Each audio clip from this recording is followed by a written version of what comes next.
kamu terus bertanya jika tidak faham. Okey, bertanya mana sebab ni topik baru. Okey, kadang-kadang ada kekeliruan terus tanya. Okey, tak mau pendam nanti bila ada soalan tak dapat nak jawab. Okey, hari ni kita nak teruskan lagi mengenai fungsi dan hubungan. Pada pembelajaran yang lepas kita dah belajar maksud fungsi dan hubungan. Hubungan kalau cikgu saja nak tanya ada berapa jenis? 4. 2. Hubungan ada berapa? 2. Ada 4. Hubungan ada 4. Fungsi ada 2. Okey, fungsi ada 2. Okey, hubungan yang pertama ialah hubungan 1 kepada 1. Hubungan banyak kepada 1. Lagi hubungan 1 kepada banyak. Serta hubungan banyak kepada banyak. Ya, banyak kepada banyak. Okey, dalam 4 hubungan itu, okey, mana satu yang manakah yang diwakili manakah yang mewakili fungsi? Mana yang kita boleh detect hubungan yang boleh jadi fungsi? Mana satu hubungan dia? Hubungan 1 kepada 1 dengan banyak kepada 1. Okey, hubungan 1 kepada 1 dan hubungan banyak kepada 1. Manakala yang 1 kepada banyak dan banyak kepada banyak tidak dipanggil sebagai fungsi. Okey, ini kerana dia akan menghasilkan banyak jawapan di situ. Okey. Okey, seterusnya kita masuk ke ke bab seterusnya, bukan bab seterusnya lah, subtopik seterusnya, bahagian seterusnya. Okey, kat sini kita nak belajar benda baru yang mungkin baru kamu dengar, tapi kalau pelajar-pelajar ASK mungkin dia dah dengar kot perkataan domain, kodomain ni. Okey, domain, kodomain, objek, image dan julat bagi suatu hubungan. Okey, kalau gambar ni gambar hubungan apa ni? Hubungan apa ni kat sini? Ni hubungan jenis apa? 1 kepada banyak. Okey, betul. 1 kepada banyak. 1 kepada banyak. Kepada banyak. Okay, kamu boleh tulis sendirilah kat situ, tapi walaupun dia tak minta, tapi kita boleh take note. Okay, macam mana tahu 1 kepada banyak? 1 ambil 1 apa ni? 1 ahli ataupun 1 elemen unsur di dalam A ini, dia punya anak panahnya pergi ke 2 elemen pada B. Okay, 2 unsur pada B. Itu maksudnya 1 kepada banyak. Okay, so hari ni kita nak tahu, nak ambil tahu apa yang dikatakan domain, kodomain, objek dan image serta julat. Okey, kat sini cikgu nak kamu tulis dulu maksud. Okey, maksud kodomain, maksud domain ialah, okey. Ya. Domain ialah, okey, macam mana cikgu punya nota. Okey, domain ialah set bagi objek. Okey, set bagi objek. Okey, awak tulis kat situ. Set bagi objek. Okey. Kamu mesti dah tahu, cikgu dah pernah tunjuk pada kelas yang sebelum ini, objek itu adalah di sini. Okey. Ni bulatan A ini kita panggil objek. Dan B ini merupakan image. Setiap fungsi mesti ada objek dengan image. Okey, macam mana nak tahu kedudukan objek dengan image? Okey, kebiasaannya objek, dia mesti permulaan anak panah lah. Ni mesti mula anak panah. Okey, dan mesti berakhir ke sini. Kamu tengok anak panah tu pergi ke mana? So, last anak panah tu, dia punya bucu anak panah tu mesti menunjukkan image. Kadang-kala soalan akan tunjukkan anak panah yang terbalik. Jadi oleh kerana pelajar selalu tengok anak panah daripada kiri ke kanan, bila jumpa soalan anak panah yang terbalik kat sini, kamu diminta jangan keliru lah, janganlah main terus tulis sini objek.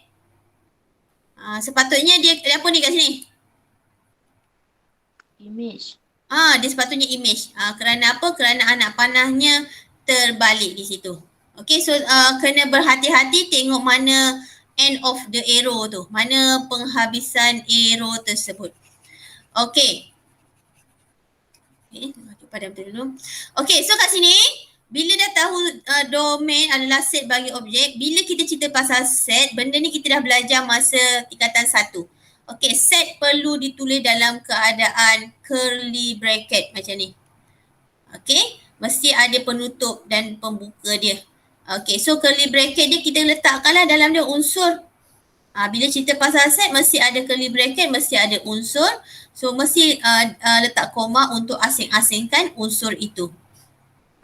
So, ini dia punya domain. Okay, domain. Domain adalah kesemua objek. Set. Set. Okay, manakala kodomain pula? Set bagi image.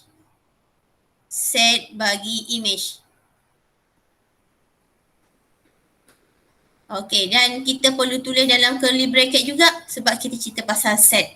So, set yang ada, unsur yang ada ialah A, komakan dengan B, okay, C, D, E dan tutupkan dengan curly bracket.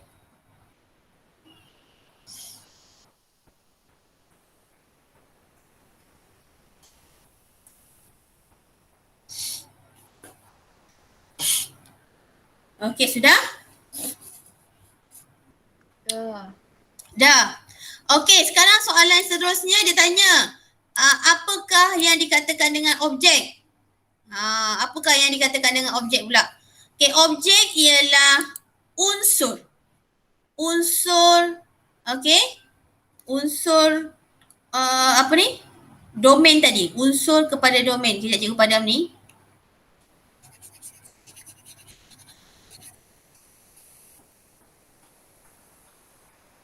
Okay. Objek, unsur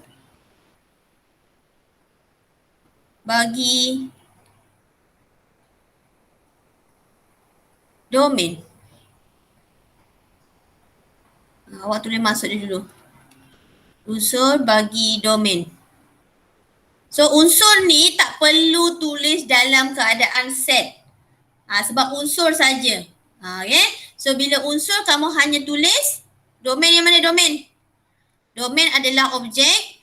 Objek adalah domain. Ni kawasan yang sama. Jadi awak hanya membezakan dia tanpa tulis curly bracket. Hanya tulis unsur sahaja.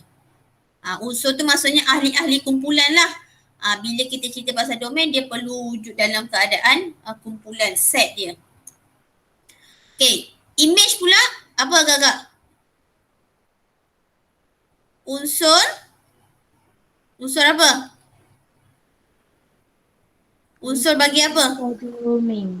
Bagi kodomain, betul. Unsur bagi kodomain.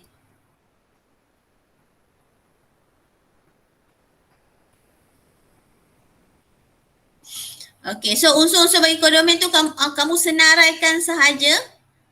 Okay, tanpa curly bracket, tanpa bracket tu. A, B, C, D dan E.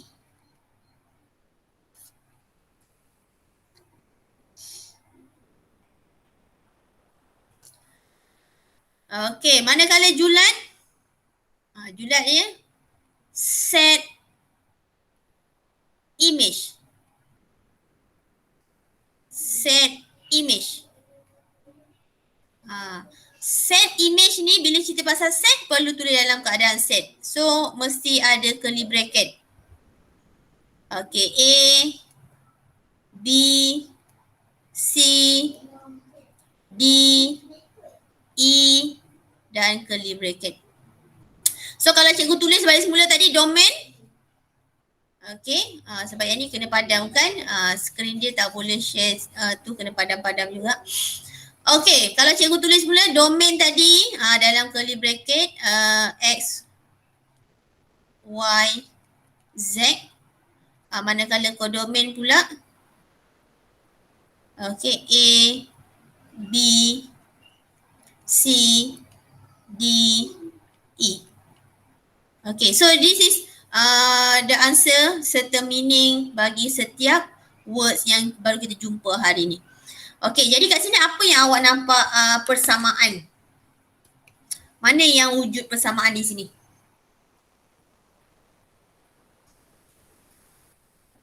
Kodomain sama dengan Juliet. Okey, kodomain sama dengan Juliet. Itu dia punya persamaan dia. Okey, kodomain sama dengan Juliet. Okey, sometimes Juliet pun ada perbezaannya nanti ya. Itu ikut pada keadaan. Ni disebabkan semua kodomain ini sebab dah ada dia punya error. Bukan error, arrow. Ada arrow. Tapi kalau kodomain ini, contoh cikgu tunjuk cikgu ada X, ada Y. Okey, lepas tu kodomain sini ada A, B, C. Yang mana yang ini pergi A, yang ini pergi B. Okey. Mana juga. Okey, yang ini pergi ke B. Dia tak pergi kat C. C ni tak ada apa-apa. So kat sini Juliet ini tidak boleh dimasukkan nilai C dia. Sebab apa? C tak termasuk. Okey, sebab C tak ada anak panah. So tak boleh masuk. Itu keadaan, beberapa keadaan lah yang boleh kita jumpa untuk beberapa soalan. Tapi normally kalau ada anak panah kat sini memang unsur domain set domain ini mesti sama dengan set Juliet. Okey, set. Okey, ada apa nak tanya untuk yang ni?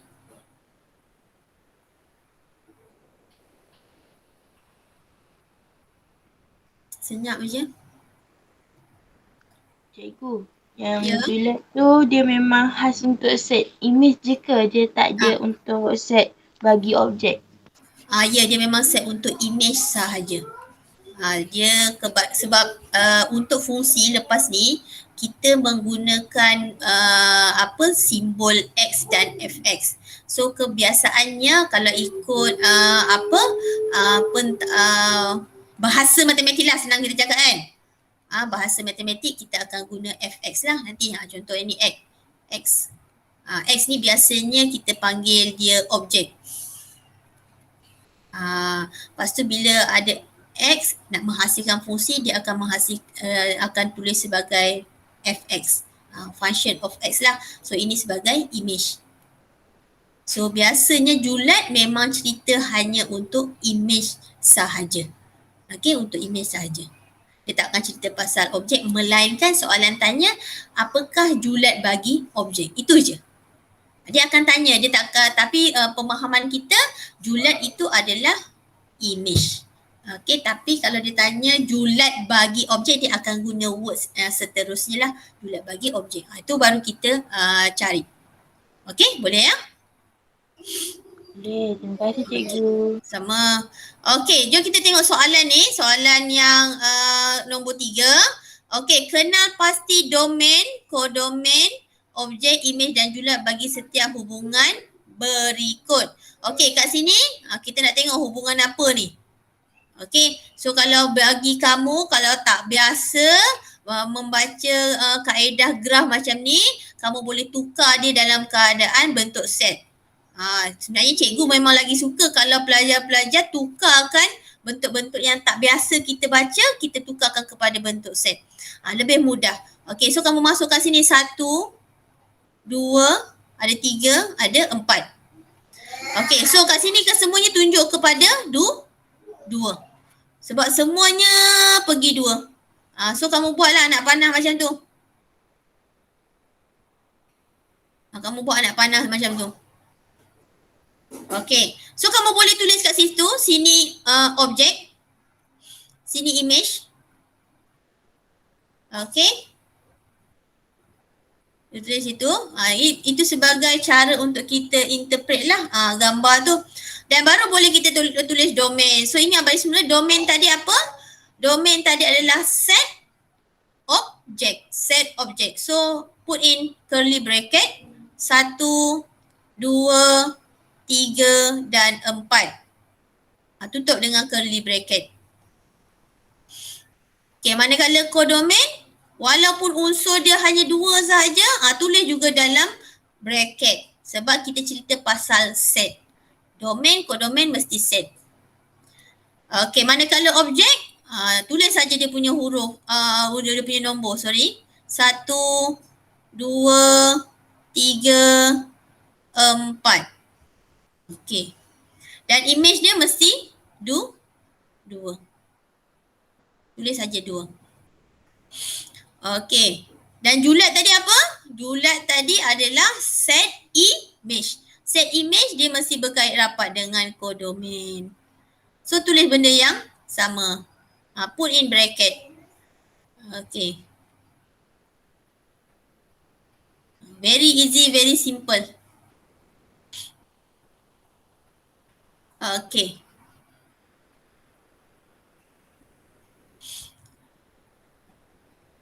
Okay, tengok yang kedua. Yang inilah soalan yang cikgu cakap tadi ni. Dia akan melibatkan dari segi perbezaan daripada segi julat. Cikgu besarkan. Cikgu naikkan sikit. Okay, cikgu padam dulu ni. Sempat salin ya soalan pertama tadi. Okay. Untuk soalan kedua, kita tak perlu tukar-tukar dah sebab dia memang dalam keadaan set. Dia besarkan lagi. Sebab dalam keadaan set. Jadi kita hanya tulis apa? Domain dia sahaja. Kalau kita tengok domain dia, okay, apa yang ada kat sini? Kita letakkan susun dia daripada negatif 3, negatif 2, 2, 3. Tutup dengan curly bracket.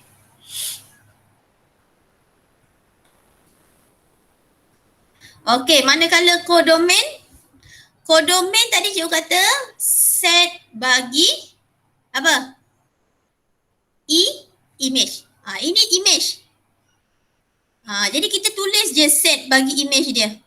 Iaitu 4 dan 9. Nak tulis 9 tu pun boleh. Walaupun dia tak ada anak panah, tetapi oleh kerana dia duduk di dalam image, kita masukkan dia sebagai set. Kita masukkan dia sebagai set. Inilah perbezaannya nanti. Perbezaannya kita tengok pada julat nanti tau. Okay, so objek yang ada di sini, negatif 3, negatif 2, 3. Okay, manakala image, image yang ada kat sini, negatif 9, negatif 9 pula. 9 dan 4. Okay, 9 dan 4. Okay.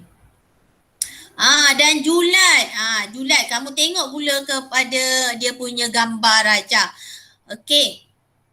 Okay, gambar raja dia. Tengok anak panah dia. Anak panah dia hanya 3 anak panah pergi ke 4. Jadi kat sini kita hanya buat julat dia 4 sahaja sebab itu yang mempunyai anak panah. Itu yang mempunyai anak panah. Itu perbezaan dia. Julat ialah set apa kita panggil tadi? Julat ialah set image. Set image.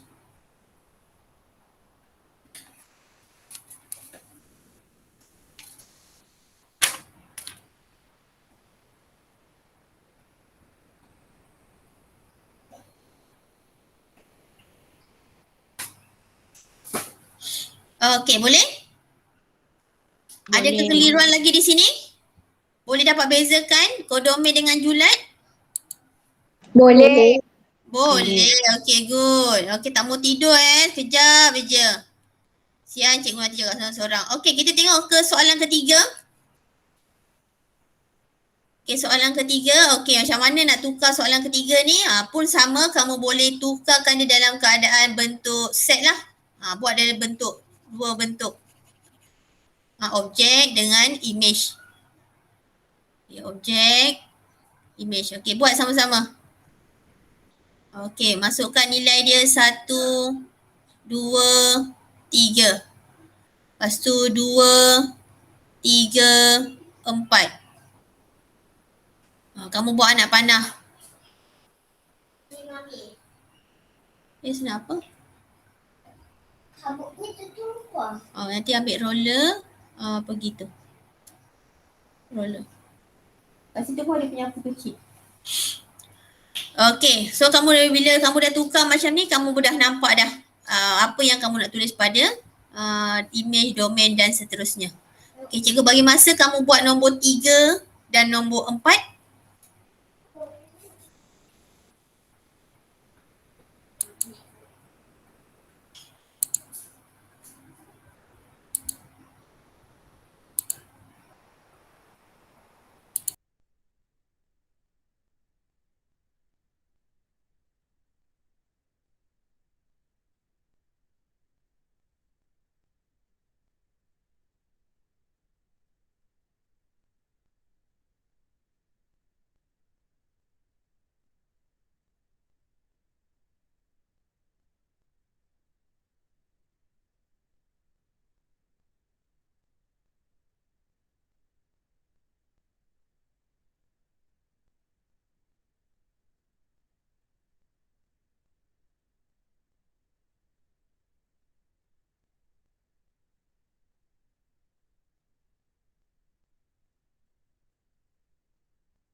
Okey, ada yang dah boleh jawab?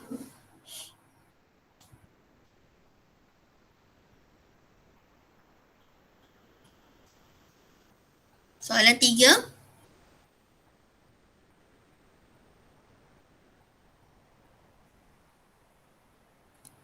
Siapa tu? Okey, Husna boleh? Boleh. Okey, Husna jawab. Domain kurungan 1, 2, 3. Betul. Kodomain. Kodomain kurungan 2, 3, 4. Okey, objek. Objek 1, 2, 3. Image. Image 2, 3, 4. Julat kurungan 2, 3, 4. Okey, 2, 3, 4. Okey, bagus. Okey, so sama juga macam kamu guna nombor 4. Okey, nombor 5. Sama. Nombor 6 ni kena tengok. Julat lah. Sebab yang julat tu hanya yang ada anak panah sahaja. Julat. Okey, nombor 7 tak ada masalah. Okey, ada lagi tak soalan seterusnya? Okey, dah tak ada. Itu saja sampai soalan yang ke-7. Okey, itu cikgu tinggalkan kamu untuk buatlah nanti. Okey, boleh kan? Tak ada masalah rasanya di situ. Okey, if ada ada masalah boleh rujuk balik semula video ni, nanti cikgu akan share kemudian. Okey, seterusnya kita pergi ke soalan di bawah ni. Okey, soalan bawah ni. Okey, soalan nombor 4 dan 5. Okey, di sini merupakan nak kata apa, nak kata conclusion pun macam awal sangat conclusion kan. Okey, ni adalah itulah cikgu nak satukan apa yang kita dah belajar daripada awal sampai sampai level ini, yang mana apabila soalan diberikan dalam keadaan set, kita boleh tukarkan dia menjadi pasangan tertib, kita boleh tukarkan dia dalam bentuk jadual, kita boleh tukarkan dia dalam bentuk apa lagi tu? Graf, dan kita boleh tukarkan dia dalam bentuk persamaan. Okey, so semua-semua ni kamu dah tengok dah daripada muka surat pertama dah. Cuma kita nak satukan dia dalam soalan ini sahaja. Okey, kita mula dengan soalan pertama lah ya. Okey, diberi set Q sama dengan 5, 10, 15, 20 dan set R 50, 100, 150, 200. Okey, so ada berapa set? Ada 2 set. Okey, so fungsi. Biasa fungsi akan label dengan F. Okey, yang memetakan. Ini words yang biasa awak akan jumpa. Memetakan. Memetakan tu kata akar dia ialah peta. Peta tu kita tunjukkan arrow lah. Arrow tu pergi ke mana. Okay, mesti dia kata fungsi F yang memetakan set Q kepada set R. Bila dia kata set Q kepada set R bermaksud arrow mesti mula daripada Q dan habis di set R. Itu maksud dia. So Q dipetakan ke R. Maksudnya tu. Tu mesti bentuk arrow dia tu. Okey, kat sini dia kata apa? Fungsi itu ialah mendarab 10. Kamu boleh garis itu keyword dia tu. Okey, mendarab 10. Okey, wakilkan hubungan di atas menggunakan pasangan tertib, jadual, graf dan persamaan. Okey, kenapa keyword yang cikgu suruh kamu gariskan tu penting? Kerana ia akan membantu kita buat jawapan-jawapan di bawah ini ya. Okey, so macam mana nak buat pasangan tertib? Okey, cikgu dah ajar hari tu pasangan tertib perlu dalam keadaan koordinat. Okey, ada X, ada Y yang diletakkan di dalam curly bracket. So set Q dengan set R ni tengok kat sini. Okey, kita letakkan dia dalam curly bracket. Put in bracket juga, bracket kecil. Okey, so 5. Okey, pasangan dia ialah 50. Okey, macam mana cikgu tahu 50? Nampak tak kat sini? Mendarab 10. So kalau 5 darab 10, jawapan dia mesti 50. Itulah kaitan dia. Jadi bila dah tahu kaitan dia, dia akan jadi pasangan. Tutupkan dia. Dan kita letak satu lagi koma. Okey, ambil nombor 10. Okey, bila darab 10, jawapan dia 100. Komakan dia dengan 100. Okey, tutup kurungan. Koma lagi.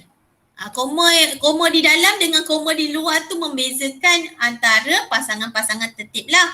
Dia tak ada fungsi dia itu. Okey. Sorry. Okey, seterusnya ambil 15. Okey, darab 10. Okey, 15 darab 10 dapat 150. Okey, 15 dan 150. Buat sini. Letak di bracket. Okey, dan 20 kawan dia dengan 200.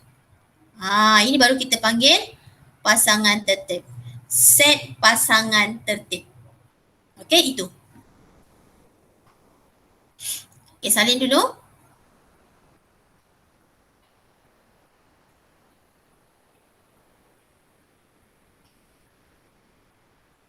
Okey, sudah?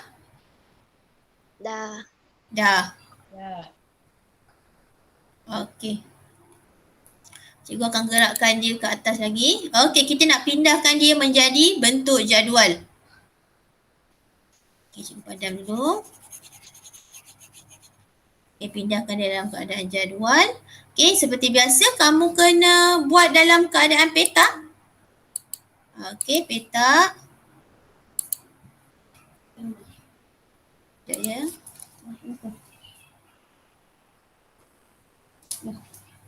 Okey, buat dalam peta dia. Okey, awak buat peta. Akanlah membaris elok-elok. Okey. Okey, yang atas ni kebiasaannya objek. Okey, objek dah tak kisahlah objek tu dia nak letak X ke, nak letak apa ke, jadi awak kena tahu atas objek. Okey, so objek tadi kita ada Q. Element of Q. Okey, bawah ada R. So awak masukkanlah dalam kotak tu 5, 10, 15, 20. Ini dalam bentuk jadual. Sebenarnya benda ni kamu dah jumpa soalan-soalan atas, cuma cikgu patahkan balik supaya menjadi satu generalisasi. Okey, masukkan dia 50. 100, okay, 150 dan 200. Simple. Nah, macam ni. Okay, dah?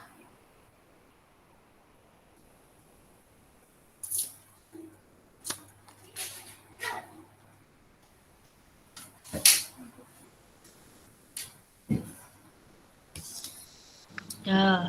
Dah, okey. Yang lain okey ke? Jangan tidur ya. Jam je. Sikit lagi 15 minit. Okey. Terusnya kita nak buat graf. Okey, standby kamu punya pembaris.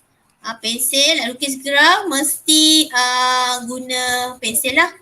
Okey, cuma graf di sini tak ada skala. So tak ada skala bermaksud kita tak kisah lagi skala dia lah.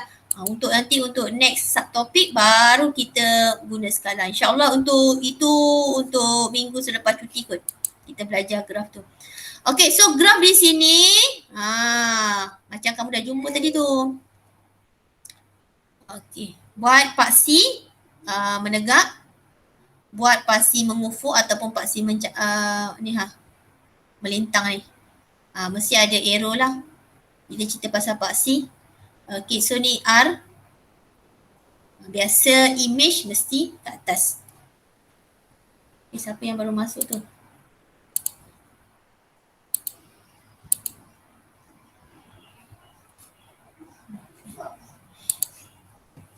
Okay, lepas tu yang melintang kena masuk, kena bubuh Q. Okay. Kemudian tadi kita buatlah kita punya skala sendiri, senggat. Ni kita panggil senggat ni yang buat petak-petak kecil ni, yang garis-garis kecil ni. Make sure dia punya senggat tu equal. Jangan pula kat sini awak buat jarak dia besar macam ni, kat sini awak buat jaraknya lagi besar. Lepas tu jarak yang ketiga pula kecil pula, tak nak. Dia sama rata. Sama rata, sama besar. Okey, kat sini pun kamu buatlah 4. Kenapa 4 cikgu? Macam mana tahu 4? Sebab ada 4 unsur tadi, 4 elemen. So kita tak perlu fikir dia punya ukuran lah. Sebab ini kita tak buat skala. Kita tulis je 5, 10, 15, 20. Okay, 1. Kita dah ada tahu jawapan dia tadi kan? So kita tulis 50, 100, 150, 200. Macam tu. So bila awak dah selesai lukis graf, plot graf, dah buat skala untuk graf sendiri ni, kamu boleh tandakan X macam ni. Sebab apa? 5 kawan dia 50. 10 tadi kawan dia 100. 15 kawan dia 100. 50 dan 20 kawan dia 200. Macam ni. So, macam mana yang dia katakan graf tu cikgu? Inilah kamu ambil pembaris. Kamu buat garis. Cikgu punya mungkin tak smooth garisannya. Kamu make sure kamu punya garisan kena smooth. So, inilah graf ni yang kamu akan lukis selepas inilah untuk mungkin bukan hari ni. Untuk kelas yang akan datang. Okey, lukis dulu, cikgu beri masa.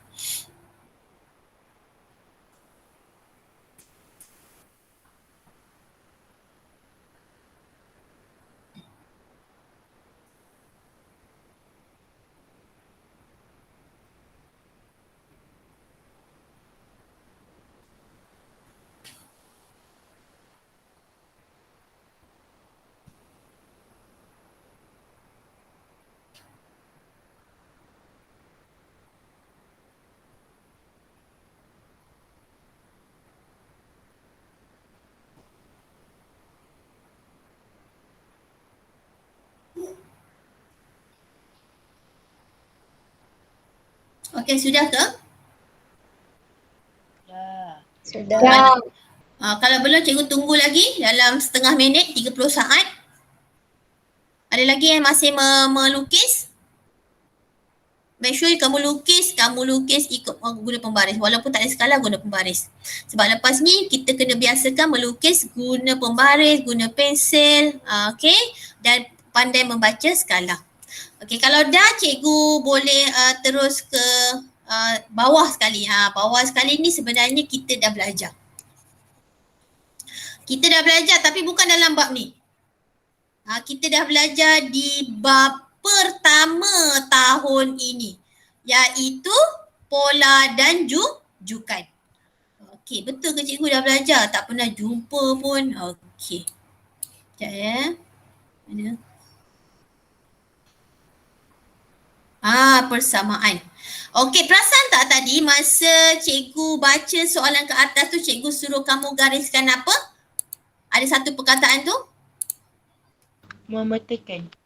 Memetakan. Satu lagi, ada satu lagi cikgu suruh kamu gariskan. Mendarat Mendarat 10. 10. Mendarat 10. Jadi mendarat 10 tu merupakan pola bagi jujukan ini sebenarnya.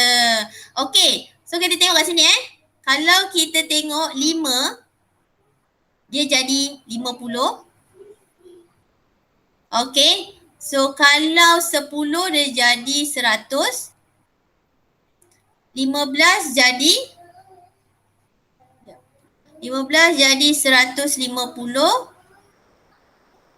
dan 20 menjadi 200. Okey, yang kita nak kisahkan ialah ini. Ini yang akan membentuk jujukan kita nanti. Okey, so dia dah bagi dah keyword kat situ, iaitu mendarab 10. Iaitu mendarab 10. Jadi apa perlu kita buat? Okey, so 5 darab 10 akan menghasilkan 50. Kita ubah dia jadi macam ni. Supaya 50, 100 tadi tu terbentuk daripada pendaraban objek. Macam ni. Awak tukar kan dia jadi macam ni. Sebab dia dah bagi tahu tadi darab 10.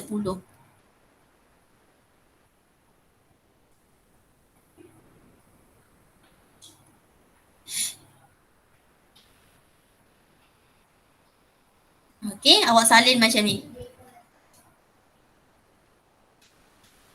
Sebab dia dah bagi darab 10.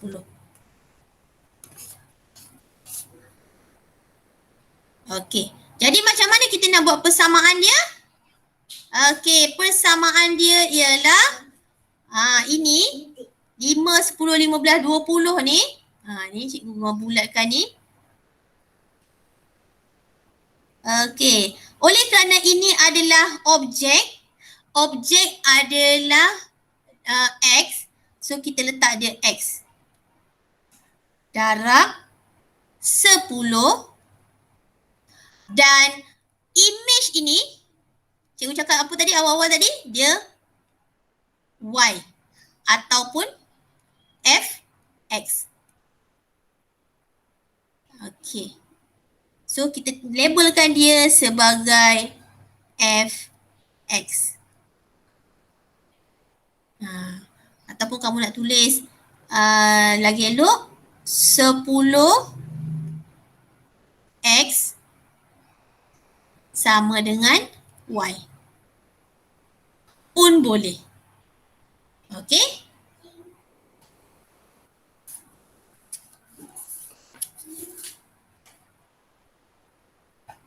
Sebab tu kalau kamu tengok tadi, bila kamu lukis graf, paksi yang menegak, yang mencancang tu adalah nilai-nilai 50, 100, 150, 200. Dan kalau kita ingat, kita belajar koordinat bab sebelum ni, bab 7 ni, perasan tak yang paksi Y itu memang menegak.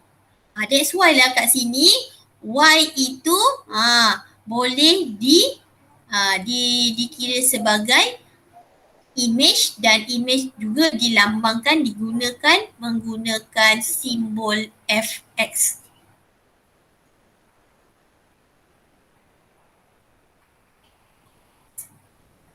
So kedua-duanya boleh cikgu terima, sama ada kamu nak buat Fx ataupun Y.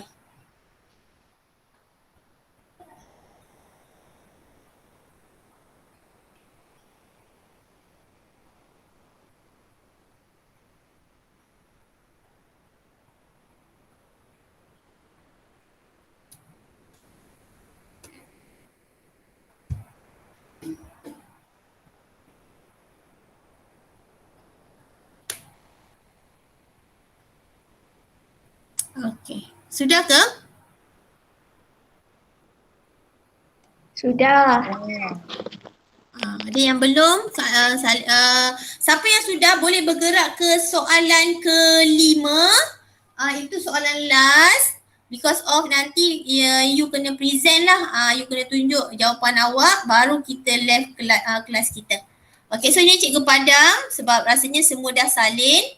Okay, kamu boleh bergerak ke soalan nombor 5. Yang sebelah ni. Okay, baca soalan. Okay, gariskan apa info yang diberi. Mungkin membantu kamu.